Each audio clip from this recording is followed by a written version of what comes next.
Good morning, everyone. This is Michelle Hughes from Ageless and Timeless. My guest today is someone that I've been talking to for many, many months, and he was recommended to me by one of my very favorite podcast hosts, and her name is Lisa Tamati, and she has a podcast called Pushing the Limit. So whenever Lisa calls me or texts me and says, there's somebody I want you to meet, I listen. And this was the case with Dr. John Lewis. So we had a chat a few months ago, and now I'm very excited to have him here today. So welcome, Dr. Lewis. Thank you, Michelle, for having me. It's my pleasure to be here. So, well, congratulations on your new baby. Thank you. Yeah, that's exciting. No sleep, though, huh? No sleep. I'd be sleeping right now otherwise already. Yes, yes. Well, I was looking back at our notes, and then I've been taking your supplements. So I'm going to talk about those in a moment because I'm so excited to tell you my feedback on them. But I wanted to start off by just asking you to give us a little summary of how you got to where you are today, the journey that you've taken. I know you were very big in exercise and fitness, and just tell us what were some of the most memorable steps that have gotten you to be the human giant that you are today? I would say the very first step was my grandfather pitching baseball to me in the backyard when I was probably 3 or 4 years old, and it put me on a track of playing sports most of my childhood. And in my teen years, I played pretty much anything with a ball other than soccer. And then after all of that ended in high school and college, I got into drug-free competitive bodybuilding. I did that for a few years, and I realized pretty quickly I was not going to make a living as a bodybuilder. As I mentioned, I was drug-free, so I wasn't willing to take the risk of using drugs, and I didn't think I'd make much money doing it anyway. So that phase didn't last too long. But what that phase of my life did accomplish was that it changed my outlook or my perspective on nutrition, going from I think most Americans look at food as just for taste, not really considering the impact on health. So it totally changed my perspective on diet and food, and how food, just like exercise and physical activity, affects the body. But it still didn't really, again, it was more of a physical sports performance perspective as opposed to a health performance. But then a number of years later, after I got out of bodybuilding, as I was beginning my research career, I met a couple of people who introduced me to their journeys on polysaccharides. And at that point in my life, I didn't really have any great appreciation for saccharides other than being a source of fuel for the cells. That was really all I had learned about them in school. And I didn't even really consider anything else beyond that. But meeting Dr. Reg McDaniel and Barbara Kimley, two people who, again, had profound journeys in their own lives, Dr. Reg on the aloe vera side and Barbara on the rice bran side, just completely changed my perspective. And so I think a big reason of why I'm sitting here talking to you today, and why I get interviewed by other people, is because it changed not only my career, but my life, in the sense of appreciating how these two plants, rice and aloe vera, provide these nutrients that are so beneficial for humankind. And so we ended up conducting, here we are close to 20 years later, after meeting Dr. Reg and Barbara, here we are, my colleagues and I have conducted all this research.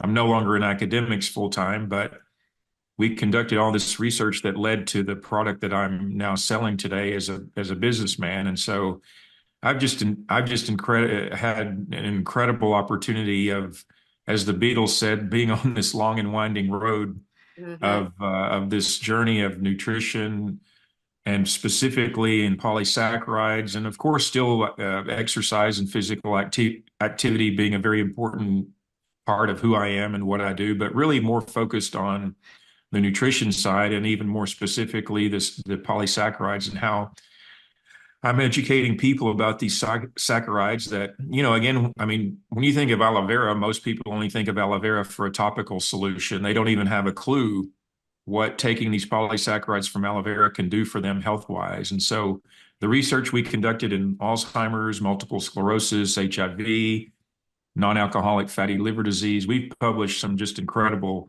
findings from all of this work. And so here I am today talking to you about this work and our research and And polysaccharides and my mission. and you've been talking for 20 years to a lot of people. You've had 180 scientific studies, right? So that gives you a lot of meat on the bone. But I think we should start at the basic vocabulary. Let's define what a polysaccharide is for our viewers and listeners, if you don't mind. Absolutely. It's a very important place to start. So, first of all, saccharide, sugar, carbohydrate, generally speaking, those are synonyms. And we as Americans, for the last at least half century, have been so conditioned to think every time we hear the word sugar, it only means one thing, bad. There's Right. no possibility that you could take sugar or you could eat sugar and it would be good for you. But what people need to understand is there are four types of sugars that occur in Mother Nature. You have monosaccharides, disaccharides, oligosaccharides, and polysaccharides. And I mentioned those in order of increasing complexity. So a monosaccharide, a simple sugar like high fructose corn syrup, is generally speaking not good for you if you're overloading yourself on high fructose corn syrup. Take that all the way to the end, the polysaccharides that I mentioned that come from aloe vera and rice bran. These are complex sugars. Look at the root of the word polymini, saccharide sugar. Mm-hmm. These are hundreds of glucose units attached together by very sophisticated glycosidic bonds. They have incredible structure to them. They have more density of information than amino acids, fatty acids, certainly vitamins and minerals. So these are the most complex structures that you would consume, generally speaking. And so when you look at these complex sugars compared to, again, a simple sugar like high fructose corn syrup, they're just completely different. So it drives me absolutely crazy when I hear some, supposed expert in public health or nutrition or whatever out there talking about all sugar is bad for us. That is a garbage statement. It's factually untrue. It's ignorant at best. And these people going around saying that need to do their homework because they are, as we say, throwing the baby out with the bathwater. They're lumping all sugars in one basket, and Mm-hmm. that's not the way to look at it. It's like saying all cars drive the same. That's Right. a stupid statement. It doesn't make any sense. Who would take you seriously if you said, yeah, every car drives the same. A Toyota drives exactly like a Cadillac or a Ferrari. That doesn't make any sense. Same thing with sugars. There's no general blanket statement that we can make about how sugars affect us. So what we've shown time and time again is, again, not only are these sugars not bad for you, they are actually arguably some of the most beneficial nutrients provided to us by Mother Nature. I mean, I would put them really at the top of the list compared to anything else, curcumin, ginger, any other plant you can think of. Mm-hmm. Maybe the better thing is if those so-called experts would just differentiate and say, the simple sugars, the That's sugar cane, are the ones that you need, or their derivatives like high fructose corn syrup. If they could just be a little more specific. I think that's one of the problems in medicine is that things get to be generic, and then people just accept that generic and do not look further into the details. So I think you have a very good point, and I'm glad you're out there educating people because honestly, most people have never heard of a polysaccharide, and if they have, they don't know what it is. So we're that's doing right. a big service. You're doing a big service here to educate and humanity on the not only the discernment and the differentiation, but just how valuable they are in our diet. So why aloe vera and rice bran and not like mushrooms, for example? Why there are polysaccharides in other nutrients? So how did you decide on those two? Today's podcast is brought to you by International Anti-Aging Systems and Profound Health. The founder, Phil Mickens, has been a guest on Ageless and Timeless, and those who know him personally, as I am so fortunate to do, can attest to his knowledge, experience, authenticity, and his passion to help make the world a better place with a commitment to work profoundly to improve our health. I personally have used the peptide bioregulators, some of his hormones, and his skincare products, and I can attest to their efficacy. If you want those unique and value-added evidence-based health products, then IAS and Profound Health are your number one resource. We're going to flash on the screen the different websites that you can use in order to order their products. And no matter which website you go to and which products you order, please use the Ageless code for a 15% discount. Again, it was strictly through my association with Dr. McDaniel and Barbara. I mean, Dr. Reg, a pathologist by training in the Dallas area, this man has had an incredible life. I think now Reg is like 88 years old, still goes to his office every day.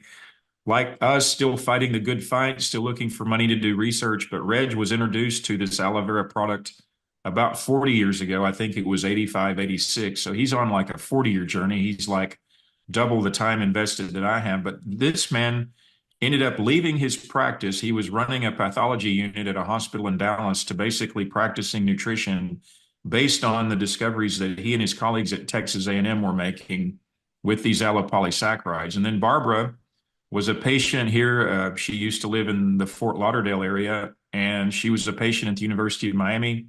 She had metastatic disease from the thyroid, had the typical conventional approach, surgery, radiation, chemotherapy, and was still given a terminal diagnosis, and then found this rice bran product and ended up extending her life for 9 years. I met her about 4 years post 6-month prognosis. So you can imagine how talk about, having a bully pulpit. I mean, this lady would tell you for hours how much this rice bran had saved her life. So it was simply due to the associations with Reg and Barbara that I was able to conduct all of this research, that we focused on these two particular plants. But you're absolutely right. I mean, every vegetable, every grain, every seaweed, every mushroom, they all have some level of polysaccharide content. And when you have things like, lion's mane mushroom, that's one of the mushrooms that's gained some recent popularity. I mean, certainly those things have effects due to their polysaccharide content.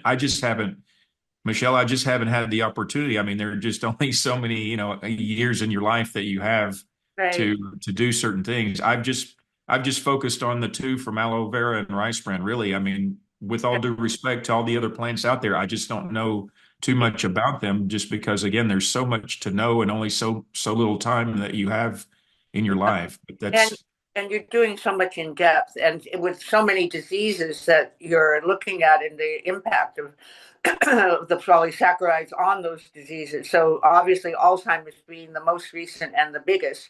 So take us back to the Miller School. We talked about the fact that my sister was very good friends with Leonard and Sue Miller, both of whom unfortunately have passed away now. But I think you remember when you and I spoke, I mentioned that to you. So I have a lot of high regard for that school, because I met the couple when they were much younger, many years ago, and heard the full story of how they evolved to that place. So what led you there, and what did you do there, and how did that influence what you're doing now?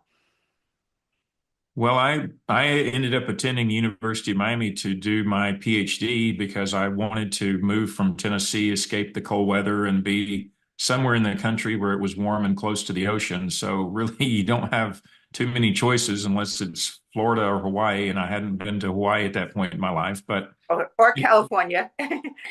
California's too cold for me, but that's okay. Okay.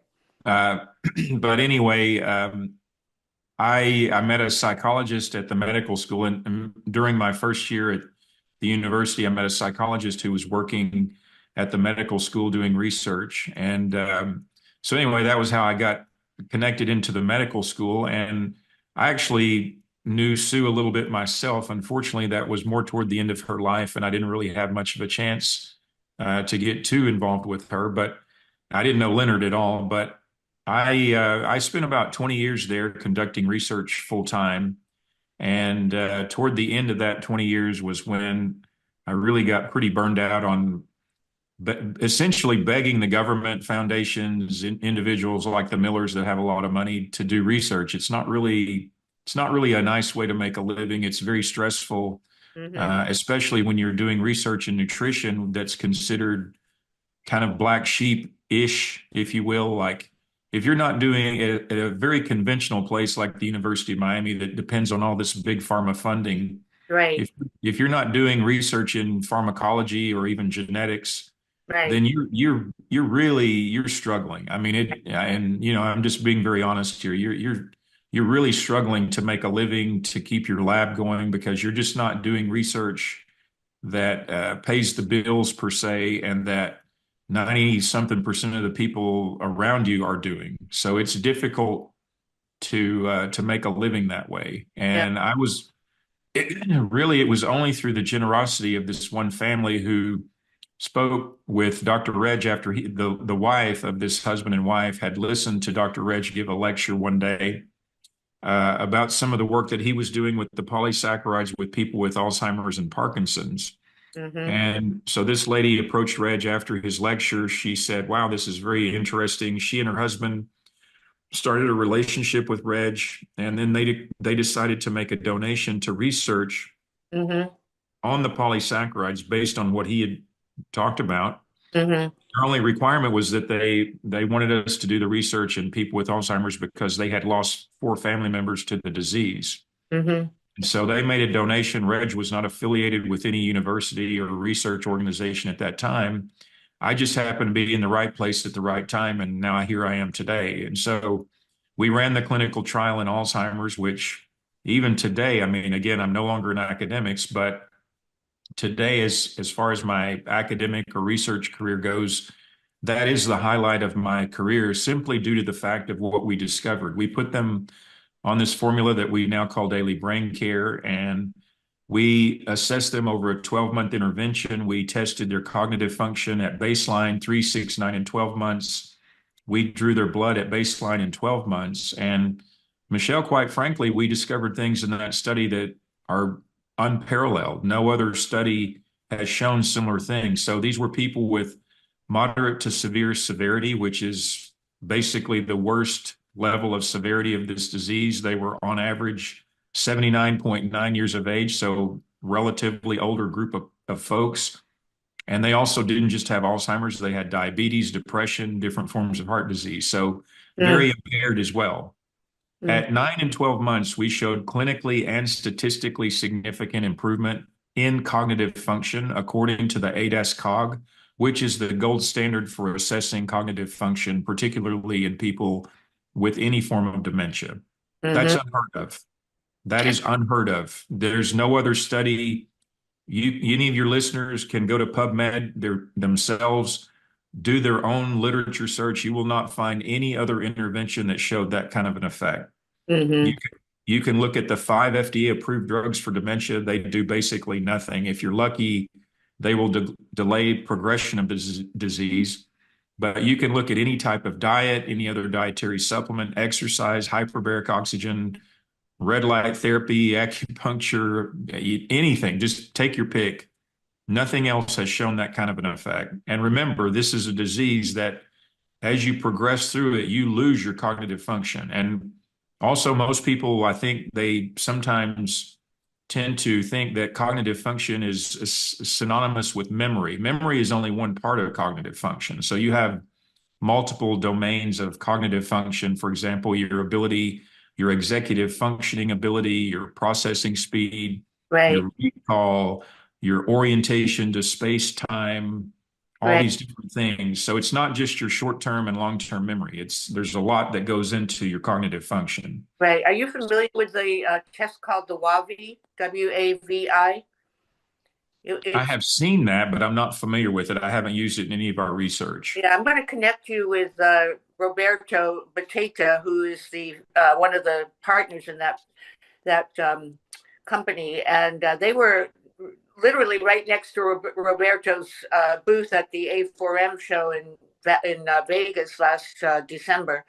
And I took their test through Roberto. I took the test, and it tests all those areas, like how quickly can you make a decision, and how what is your reflex speed, and all of that good stuff. Good news is I came out really well. Really, he said I was top percentile, but that the other thing that came up when I was discussing it with him was how much influence does the APO4 allele, the genetic test, have on the people that you were testing?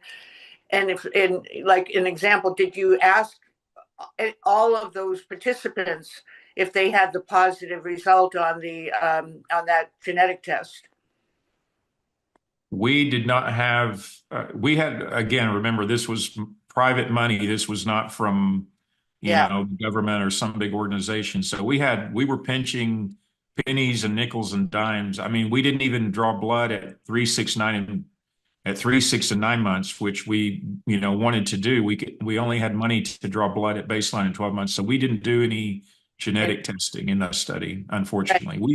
We actually have the samples stored in a freezer. So anybody out there listening who may feel inspired or compelled to donate money to research, we actually still have all of the samples stored in a freezer. We could actually go back, and I don't know how much we potentially can do with those samples in terms of what you need to do genetic testing live, with a fresh sample as opposed to frozen. But there are still lots of questions that need to be answered, and that's why I still have, again, even though I'm not in academics full time any longer, I still have ultimately a goal to do additional research. But research takes a lot of money, and that's part of the reason why I'm no longer in academics. So I didn't realize it at that moment, but when we published our first article from 2013 in the Journal of Alzheimer's Disease, which were the most extensive amount of results we published 4 papers from that study now. But I tried 2 times with NIH and 2 times with Alzheimer's Association prior to leaving academics full time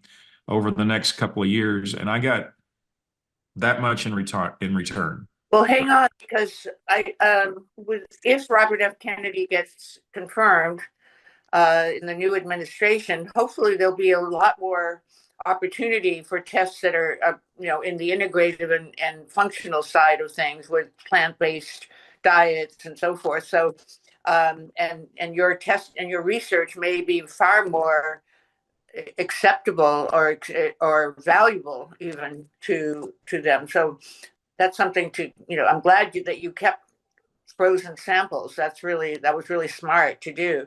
Well, so much of the talk today is about the microbiome and how the gut affects the brain. And as a baseline, did you do a questionnaire, or how did you find out whether these people were really toxic? And you said they had a lot of other issues besides just Alzheimer's, which that's enough in and of itself.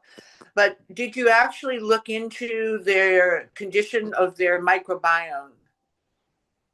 No, we focused more on the immune system. We didn't. I mean, again, in a very conventional place, you only can do so many things.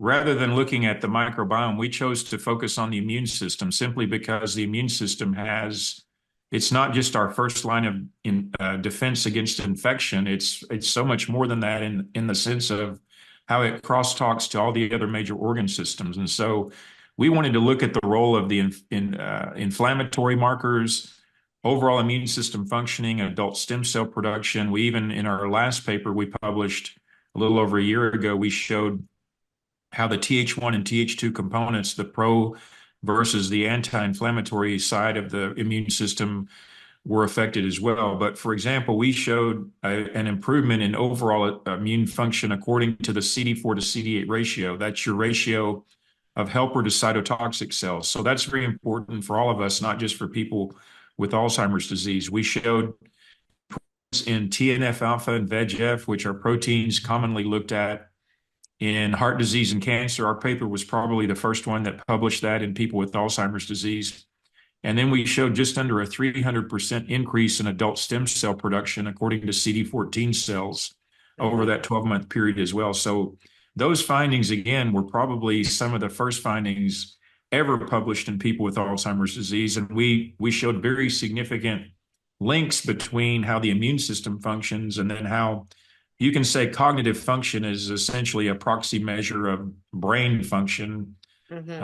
although there's not really a good way to assess that. I mean, we could have, had we had the funding, we Mm-hmm. could have looked at images of the brain, a CT scan or something. But again, we didn't, because of our budget being so limited, we didn't have imaging data. But these were very significant findings and we've published subsequently, as I mentioned, 4 papers. So the next 3 papers, we continued demonstrating links between the immune system's functioning and brain health. So the microbiome would certainly be another area. In fact, we've already talked about adding that as part of the assessment when we do a second study. We just didn't do anything like that in the first study, and we Right. didn't have. Yeah, you didn't have the funding, but Right. they say that 80% of your immune system is in your gut. So honestly, I think the baseline for all health is starting in the digestive tract. And if No that's doubt. determined that if you have toxicity there, you're going to have a compromised immune system. And then you're probably going to have a compromised brain because they are all integrated. That no accident. It's called integrative medicine, right? That's right. The alternative allopathic medicine. So okay, so let's go back to this immune system issue because I think our viewers and listeners need to know some of these terms so that they understand how the immune system is just like the conductor of the orchestra, as I think you said in one of your talks. Yes. And that does require homeostasis and getting homeostasis which means that, everything is in balance. So getting that in your immune system is a huge challenge, and particularly in today's toxic world with all the bad influences we have. So start us from the base. Like, okay, what is the CD4 and the CD8? Tell us more about the ratio and what those individually mean to individuals who are getting their blood work done. Well, I don't. So unless somebody has like an autoimmune issue, maybe HIV, rheumatoid arthritis, even multiple sclerosis, I think probably, I mean, I don't know about you. I don't think you commonly necessarily look for your CD4 to CD8 ratio. I mean, I think that's probably fairly uncommon. It's really more research wise. People tend to look at things like that just to, again, assess. So you have helper cells that do things like assist other cells, which is why it's called helper. Yeah. You're helping other immune cells do their job, whether that's counteracting a bacteria or a virus or responding to some sort of an inflammatory signal. And Yeah. then you have the cytotoxic cell, the CD8, which is your cell that goes out and actually kills the virus or the bacteria or disrupts that type of replication. So Right. again, as I mentioned, those are very important for all of us. I don't want anybody to think, oh, well, that's just for people with Alzheimer's disease. No, that's not, again, those are very important for all of us, especially once we hit middle age. And then as we go through the rest of our lives, we want that ratio to be optimized as much as possible. And so that was one of the ways that you can look at overall immune function. That just kind of gives you sort of a helicopter or high level view, if you will, of how your overall immune system is functioning. So if you have an inverted ratio, in other words, if the ratio is below 1.0, then that's probably not optimal because again, now you have too many cytotoxic cells Yeah. in relationship to your helper cells. And that's not optimal at all. In fact, and if you look at the HIV literature, if Yeah. you have HIV infection and you have an inverted ratio, you're actually at greater risk of things like diabetes, cancer, and heart disease on top of all of the effects you're dealing with from HIV itself. So that's a very important ratio to to me, at the very minimum, at least have over 1.0. You want it to be positively calculated Right. above 1.0. So John, my doctor routinely has me do every time I do once a year blood work. And last time was 20 vials. So she's really wow. thorough. And she always has me look at the immune system balance. So the CD4 and CD8, and then the natural killer cells. So basically, like maybe take it one step further and tell us about. So the CD4 help. The CD8 suppress. If there are bad guys around, they'll go in and help. And then what do the natural killer cells do?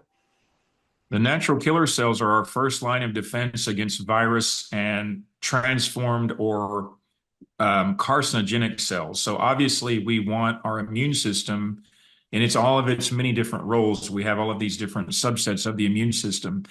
We want our natural killer cells to be able to recognize when you have a virus, to be able to recognize, because all of our cells are constantly going through apoptosis, this life-death cycle. And within that normal cycle, a cell dies off, and then our macrophage consume that wasted material, that dying cellular byproduct, if you will, and Right. then there's no problem. Right. But if a cell is dying and it's not properly eliminated, if our natural killer cells do not recognize it and eliminate it, Right. what happens to us? Well, we could end up with carcinogenesis, which leads to cancer, atherogenesis, which leads to cardiovascular disease, two of the most important things. So we want our natural killer cells surveillant, ready for action, ready to do their job. And that's a big part of the job, is eliminating those transforming dying cells. And so we have to have a very good natural killer cell activity, cytotoxicity, to be able to do that. Yeah, and I think if people understand that all health begins in the cells, and that your ATP, which is like the master energizer of every cell. So if you're not getting all this garbage cleanup, your cells are going to suffer, and you're going to feel it, low energy, and those more serious consequences that you just mentioned. So That's right. that's why there's so many senolytics on the market today, right? So people are looking at ways to clean up cellular debris. And like, what are some of the ingredients other than these polysaccharides that you think help with in the senolytic formulas? Oh, that's a good question. I mean, in our formula, we have Ultra Terra clay, which is a very important component to our formula. That's a bentonite clay. It comes from an old lake in Mississippi. It's got all this micronutrition in it, but also the clay in general. When you think of clays and how humans have used clays for healing purposes for millennia, really, they strip out all of this toxic. You mentioned toxins a few moments ago. Right. All of these toxins that we accumulate, and you can eat, the most perfect diet. You can exercise every day. You can do all these things, but you're still exposed to pollution in the environment. There's no escaping pollution at any level on our Right. planet, unfortunately. And so as we build up heavy metals, arsenic, PCBs, PHAs, I mean, there's all sorts of stuff Right. floating around now in the environment, in our water, soil, and air. We accumulate that stuff over time. So the clay is a very potent chelator or detoxifier of those things. So it's not only helping to nourish on one side, but it's also helping to clean up on the other side. So that's a very important component to the formula. Something like N-acetylcysteine, that's a very, very important. It's a hybrid of cysteine, the amino acid that is more commonly thought of, but N-acetylcysteine is the metabolic precursor to glutathione, which is referred to as our master antioxidant. Right. And unfortunately, as we age, like many things, our body makes less glutathione. Yep. Glutathione is also there's been technological challenges with trying to create an oral glutathione that's actually effective, because the body's hydrochloric acid breaks it down very rapidly when you Right. consume it orally. So you see a lot of these, specialty clinics, anti-aging clinics, whatever you want to call them, offering IV glutathione, but you can boost your level of glutathione with oral NAC. So oral NAC is a very important nutrient that can be used not only for boosting your glutathione, but also helping the clay do its job with cleaning out things. It's actually used if you've ever heard of anybody having an acetaminophen toxic exposure, NAC is used to counteract that. So it's very good for helping the liver to detoxify any type of toxification, Right. acute situation like that. NAC is your go-to nutrient for that. And I mean, it's had so many studies done on it. It's a really powerful and incredible nutrient. Right. I'm so glad you brought that up. A lot of people don't understand. They take these glutathione pills, and they don't Right. realize they're just basically it's expensive urine, because they're That's not right. benefit. Quicksilver Scientific does a liposomal glutathione, and I've been told even that is, even though it's going right into your bloodstream, it's still not doing the full job. So taking the precursor of NAC, which is absorbable, it does help to boost it. And if you want to do it both ways, now at the show, there was a company called Aura Wellness, and they do a surface oil now, glutathione. That's their kind of their flagship product. So I bought a couple of bottles, and I'm sort of I don't use it every single day because I know I'm taking NAC, so I don't feel the compulsion. But I know it's really supposed to be, because it's going through the skin, a much more efficacious way to get the benefits of glutathione. But even when you do the IV, it helps you for about the first hour. But after an IV, people don't always realize this, because IVs are very effective, but they don't last. So, Right. yeah, I do them occasionally, but then I know that when I walk out the door about an hour later, I'm probably ready to go to the bathroom, right? And you can see the vitamin C in your urine. It's just so Hmm. bright colored, right? So That's right. glad you're talking about that, because your product does go to a point, but it doesn't mean, and it's a very good point, I should say, a very strong. The ingredients in the product are amazing, but however, there are ways to partner with other nutrients to just make the process even more potent and powerful and efficacious, right? That's So right. and what about like our lipoic acid and the B complex vitamins? Are those? Would you put those on a list of nutrients to take, for people to take, if they wanted to combine it with your product? Oh, I would think so. There has been some really interesting research conducted on our lipoic acid, as you mentioned. I mean, it definitely has lots of different cardiovascular and cognitive function effects. So I would say that yes, if you are taking any type of lipoic acid, I would consider the R form over the alpha form, generally speaking. Right, And then, because it's and then more, you, more absorbable, right? And particularly in that's right. older people who are more your target audience for Alzheimer's. So yeah, it's kind of That's right. like the same thing with what's the other one that oh my gosh, it's just skipping my mind. Oh, we're supposed to take one form over the other because it's much more potent. I'll think of it in a moment. You're talking But about CoQ10? yeah, CoQ10 and ubiquinol. Yes, That was it. Thank you, thank you, thank correct. you. Yeah. Yes, So yeah, so people don't often realize that CoQ10 isn't as absorbable as ubiquinol. So and that's just another one. But, when I took the genetic test, I took it from the DNA company out of Toronto, and it was a 60-page test. Very difficult. I mean, wonderful information, but you can't make a. Most people, they don't send you a copy because of course they'd go broke if they were sending out all those copies. But um, I didn't, I was lucky enough. I don't have the APO4 gene, so that was a big, relief. And then that breast cancer gene, I didn't have that. But what if somebody does have these results that are positive? How does epigenetics play a role? And I'm sure you looked into this because you're, dealing with Alzheimer's. How does epigenetics play a role against or in combination with your genetic blueprint?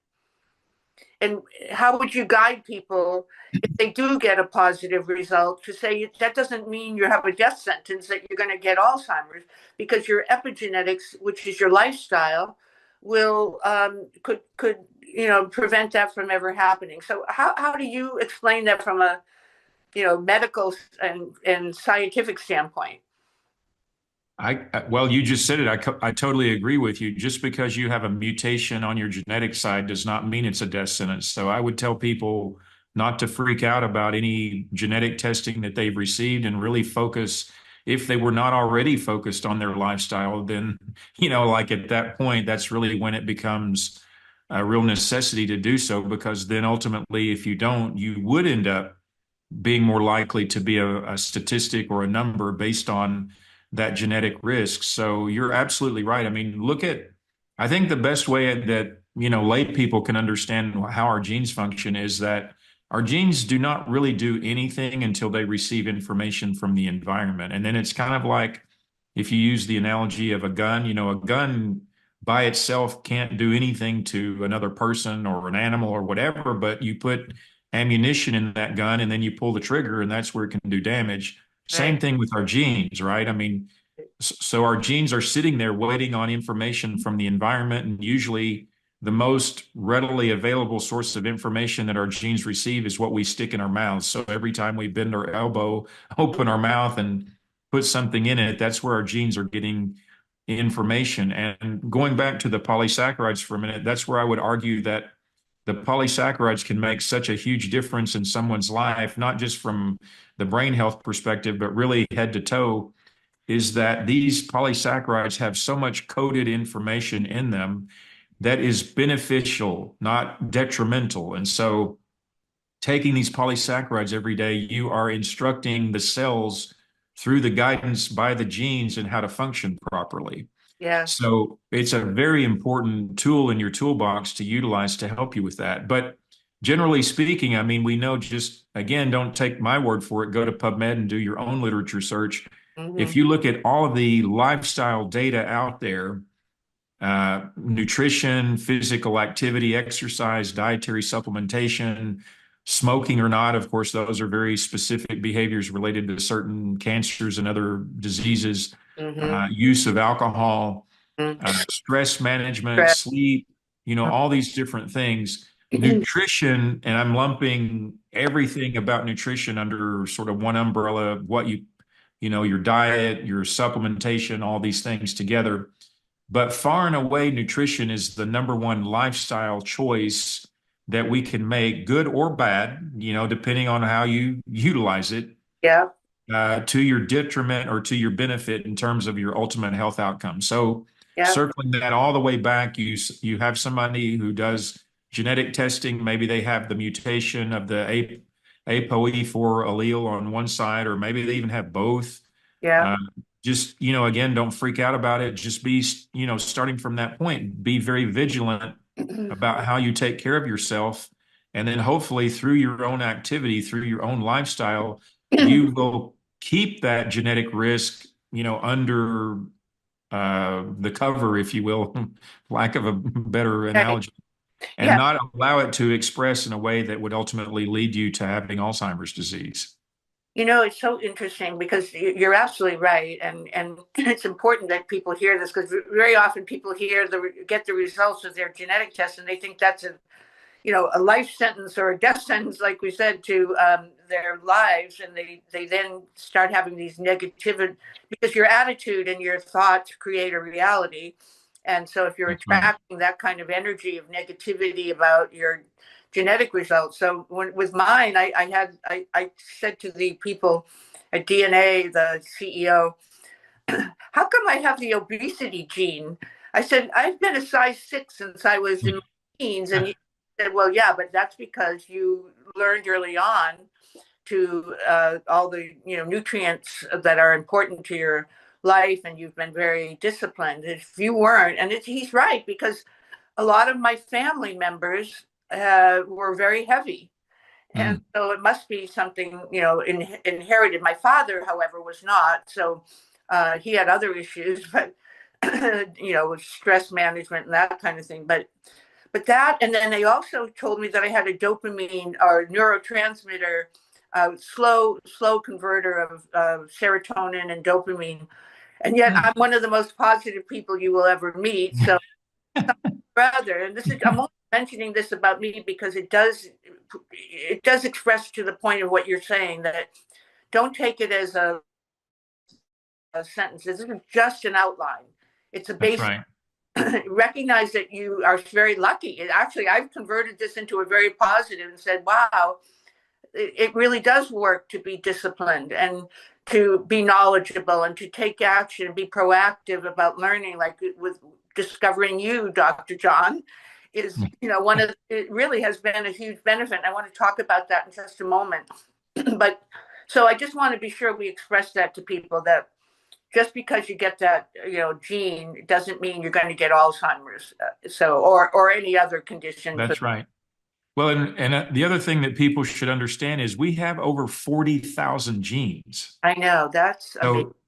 So just one gene in Right, the context of 40,000, like, right, people don't get freaked out over one right. gene out of 40,000. Yeah, There's a lot of there's a lot of activity going on here at yes, the genetic level. And so you have the opportunity to overcome anything. And also we get sucked into this notion, and particularly in our culture, of the magic bullet, right? Like we want to look for that one thing that yes, we can do, or that one thing that's so important over everything else. That's not the way our physiology works. So yes. just to your point, it's so the approach should be so comprehensive and should take into consideration lots of other factors. So don't get misled, or excuse me, don't get caught up into this idea of one magic bullet or one key. No, it's a lot of things going into this equation.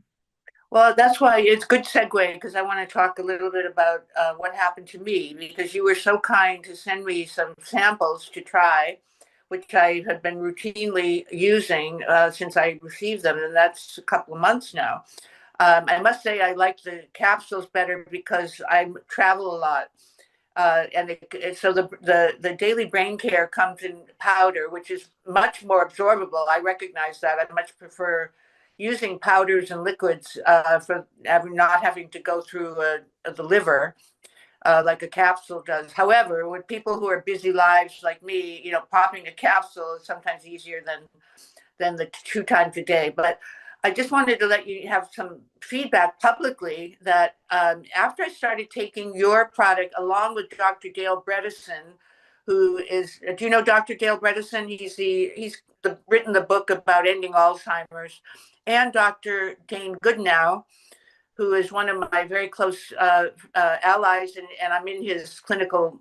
I'm like a protege to him, so he gives me all these products. That he's the founder of Plasmalogens, and they're like the fish oils. I mean, I'm being simplistic because I don't want to spend time on their products. But when I started taking, I was already taking his Plasmalogens, which you take in the morning and take at night. And then I started taking your product, and then Dale Bredesen has the both of these men are experts in Alzheimer's, and so Dale Bredesen's company is called Apollo Health, and he has a product called NeuroQ. So I can't, say, because I was taking all three, if one or the other is better or has more efficacy with me. But I can tell you that what started happening, all these memories started coming back. Things that, I hadn't thought about for 20 years, and names of people started popping into my head. Like, how did I ever remember that person? I hardly ever knew them. And then my dreams have been like in Technicolor, much more vivid. And I always used to dream a lot, but I would never remember them in the morning. Now it seems like I can remember really vivid details of the dream. Sometimes they're not so good because we all have stress levels and challenges, and sometimes our dreams will tell us more than, look why Dr. Freud told us how important the dreams are to our mental health. But I just wanted people to know that I highly recommend your product, and maybe people should just do your product alone and see how that works for them, because you don't have to be doing what I'm doing, which is because all three of you have been guests on my podcast. So I obviously want to be a steward of and be able to, a spokesperson, and be able to speak about my personal experience. So my question is, how long, for a healthy person like me, who isn't dealing with, thank goodness, any issues, but wants to do it proactively, how long should I, as one individual, one example, how long should people like me take your product? You mean to notice an effect, or No, what? no, no. Just because we're taking it preventatively, Right. not Well, not. So issue. So oxygen obviously is our first nutrient, and then we need water after that, and then after that we need everything else. They sort of fall into place. But I've been on my own formula for over 10 years. I've had my mother on it for, I think mom's been on it for about 13, maybe 14 years. My wife started taking it when she was pregnant with our first child over 5 years ago. I started my daughter on it when she turned 6 months of age, and Mm-hmm. she's going to be I'm sorry, 5 in March.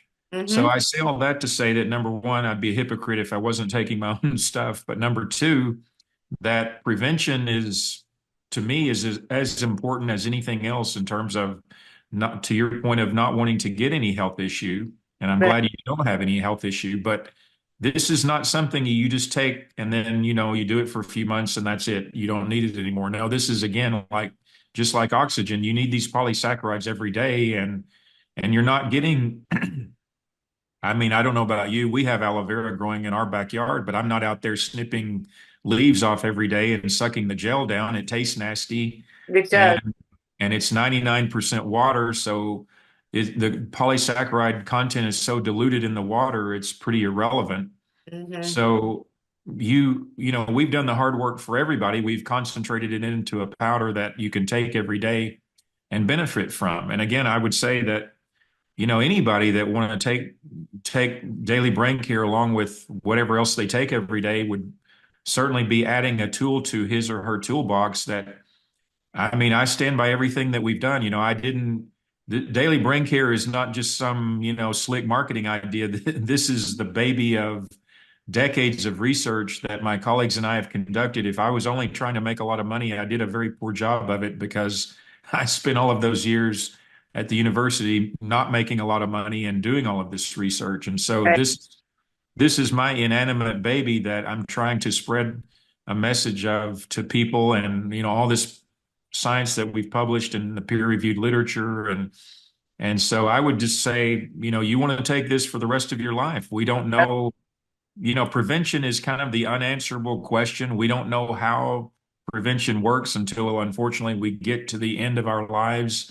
And then we didn't die from Alzheimer's, or we didn't die from cancer, or, Right. whatever other killer. We don't know that until the very end. But at least, again, you're giving yourself the possibility of not dying from those things, which to Right. me is very important.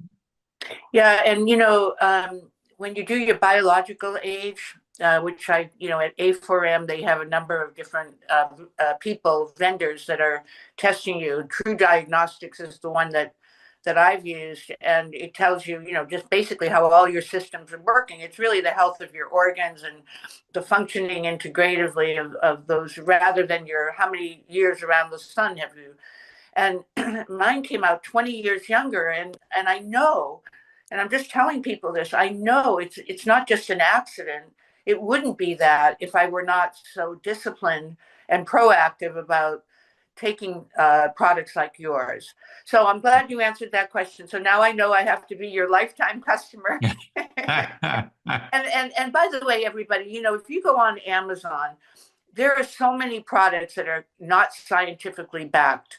It's kind of disgusting. I'm not saying I want FDA approval for supplements. I'm not going to that extreme, because the FDA has its own issues. However, I do feel that we should be very discerning about the supplements that we take, and know that they've been third party tested, or they've had the scientific research like you've done for all those years, that are backing them up, and that there's not, and that they are what they say they are, because many of these products have been tested and found that they don't contain what they say they do. So Right. I'm not going against Amazon. I order there sometimes, but I always make sure that the who I'm ordering from on Amazon is the company, not some outlaw in China or somewhere that's That's right. mimicking that company. So I think that's really important. Well, so if people want to order your product, John, how do they do that? Well, speaking of the devil, they can order on Amazon if they prefer that. We have a Dr. Lewis Nutrition store on Amazon, but we actually prefer people come to our website, drlewisnutrition.com. That's Dr. No period Lewis, Lewis nutrition.com. We have just a ton of information on that website. and they can learn all about all the research we've conducted, what went into the creation of daily brain care. And as you mentioned, we have it both in powder and capsule form. We are under the Dr. Lewis Nutrition channel on all the typical social media as well. So you can go to YouTube or Instagram or Facebook or even TikTok, I guess, for the next month or two anyway. Hey, let's see Um, let's see if they can get that. Exactly. See if that continues. But we Yeah. have a lot of videos, especially on the YouTube channel, that are obviously shorter in nature. They're not as descriptive as all the information on the website, but we have product reviews, testimonial videos, all sorts of blogs, all sorts of links to podcasts like what I'm doing with you today. So really the website is the best source of information for people who like to read. And if people have questions, they can email us, they can give us a call. I'm always happy to help people with personal questions, although we have a ton of information just on the FAQ section alone. We have a ton of information. So I would encourage people to go to our website and learn more. But again, if they have specific questions, they're more than welcome to reach out to us. Yeah, and the other thing I want people to know is this is not some big conglomerate. This is not. No, definitely not. Yeah, this is one man with a mission who has a That's right. support staff and who's passionate about helping people to be healthy. And That's right. so I think that in itself, the entrepreneurial and the kind of pioneer and warrior aspect of that is it's very American, and it's very heartening that you have stuck your neck out like you have to make this possible for all of us. So thank you, John. Well, Thank you. just so you know, we are on all the major podcast sites. So, and we also do reels. After, we'll be asking you to collaborate on reels so that we'll be promoting who you are on all of our social media. So we have a partnership established now. We'll be on yours and you'll be on ours, and more and more we get the word out to people that, and that's why I spent a few moments saying about my own personal experience, because I think people need to know that I'm not here. I don't even look at my podcast as a commercial enterprise. I look at it as a philanthropic. And that's why I don't do all these subscriber things like everybody else does. And I don't put now I will say that, very often, if you want to do this, we can talk about it offline, but very often our guests want to give an incentive for the first time buyers of their products, just to they give them some kind of an initial whatever. Mm-hmm. Whether it's a discount or a free PDF or whatever. So if that's something you want to do, let me know that, and I'll put it on our website as part of it, so people will be motivated to try. Even it isn't about price, because your prices are very reasonable and for what you're getting. So it's not that, but everybody's watching their pocketbooks right now. So that's right. Well, we had a great time. I love talking to you. I hope you felt the same. Yes. Thank you for having me. It's been my pleasure to be here with you today. All right. Well, you go get some sleep and take care. Thank you. You need to stay healthy. Yes. Thank you so much. Okay. Thank you. Bye-bye, John. Bye-bye.